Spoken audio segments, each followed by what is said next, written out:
আজ শুক্রবার 24শে বৈশাখ 2026 সালের 8ই মে। কন্যা রাশি, কন্যা লগ্ন, ভাগ্য সাইনে জাতক জাতিকাদের আজকের দিনটি কিন্তু মধ্যম প্রকৃতির অতিবাহিত হবে।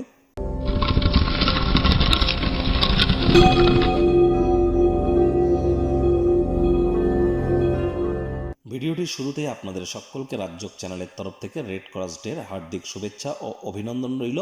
হিউম্যানিটি, মানবতাকে প্রাধান্য দেওয়ার জন্য, মানবতাকে সুপ্রতিষ্ঠিত করবার জন্য আমাদের তরফ থেকে আমাদের সকলের যে কর্ম এবং দায়িত্ব সেগুলি আমাদের পালন করা আজ অবশ্য কর্তব্য।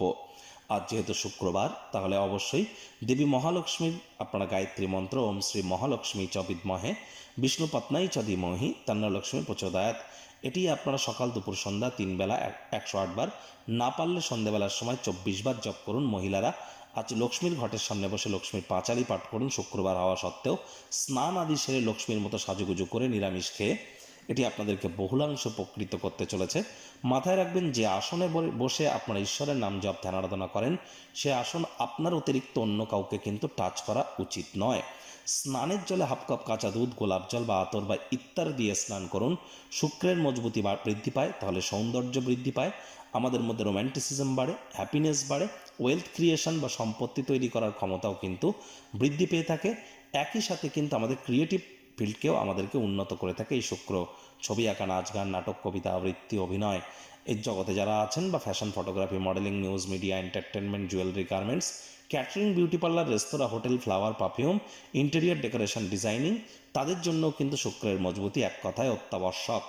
ভাগ্য মিটার আজ আপনাদের বলছে 4.5 আউট অফ 10। ভাগ্য আপনাদের অনুকূলেই থাকবে। স্বাস্থ্য, অর্থ, প্রেম, দাম্পত্য, এই কয়েকটি ব্যাপারে আপনাদেরকে একটু সাবধানতা অবলম্বন করেই চলতে হবে। আজ যা চা কফি জাতীয় জিনিস যারা খান ও মাত্রা অতিরিক্ত কোল্ড ড্রিঙ্কস বা ক্যাফেন জাতীয় জিনিসপত্র এগুলি খাওয়া থেকে বিরত থাকুন। হার্টের রোগ কিন্তু বাড়তে পারে। যারা হার্টের রোগী, কার্ডিওভাস্কুলার ডিজিজ যাদের আছে, হাই বিপি, লো বিপির যারা পেশেন্ট আছেন, তাদেরকে অত্যন্ত প্রিকশন নিতে বলবো। মাত্রা অতিরিক্ত ঠান্ডা জিনিস খেলেও কিন্তু ইউরিক অ্যাসিডের মাত্রা এ সময় বাড়তে পারে। অবাস্তব পরিকল্পনা করার কারণে আর্থিক অভাবও দেখা দিতে পারে। ব্যয়বহুল একটি দিন, খরচ বাড়তে চলেছে। নতুন উদ্যোগ, পরিকল্পনা, নির্মাণ কার্যকে পিছিয়ে দিন। তবে বিজনেসম্যানেরা আজ আকস্মিকভাবে অপ্রত্যাশিত অভাবনীয় লাভ আপনারা পরিলক্ষিত করতেই পারেন।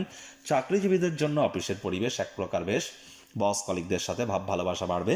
কর্মে গতি অনুভব করবেন। নিজের মেধা, দক্ষতা, ট্যালেন্টের দৌলতে প্রশংসার পাত্রপাত্রীও আপনারা কিন্তু হতেই পারেন। রাজনীতিবিদ যারা আছেন, জনসংযোগ বৃদ্ধি করুন। সমাজে আপনাদেরও পপুলারিটি বাড়বে। শিক্ষার্থী বিদ্যার্থীদের পড়াশোনায় মনোযোগ আরও বৃদ্ধি করতে হবে উচ্চশিক্ষার জন্য। যারা বিদেশ যাত্রার কথা ভাবছিলেন, ভাগ্যদেবী আজ আপনাদের পক্ষে নেই। সন্তান সন্ততি থেকে থাকলে তাদের দিকে সজাগ দৃষ্টি আপনারা বজায় রাখুন। হাউসওয়াইফ যারা আছেন, দিনের শুরুটা তাড়াতাড়ি করুন। প্রেমিক প্রেমিকা, স্বামী স্ত্রী, না ভাব ভালোবাসা, রোম্যান্স, না তর্ক বিতর্ক, অশান্তি, কোনোটাতেই বাড়াবাড়ি যেন করবেন না। অন্যান্য দিনের ন্যায় আজকের দিনটিকে সাধারণ হিসেবে ট্রিট করবার আপ্রাণ প্রচেষ্টা আপনাদেরকে করতে হবে। শত্রুপক্ষ, বিরোধী পক্ষ একটু হলেও শক্তিশালী থাকছে। পরিবার পরিজন, নিকটে স্থানীয় ব্যক্তিবর্গ, বন্ধু স্বজন, সকলের সাথেই ভাব ভালোবাসা বাড়বে। গৃহের পরিবেশ শান্তিপূর্ণ, নির্ঝঞ্ঝাট পরিগণিত হচ্ছে। আজ অবশ্যই পরিবার পরিজনদের সাথে কোথাও নিকটবর্তী স্থানে ভ্রমণে আপনারা যেতেই পারেন।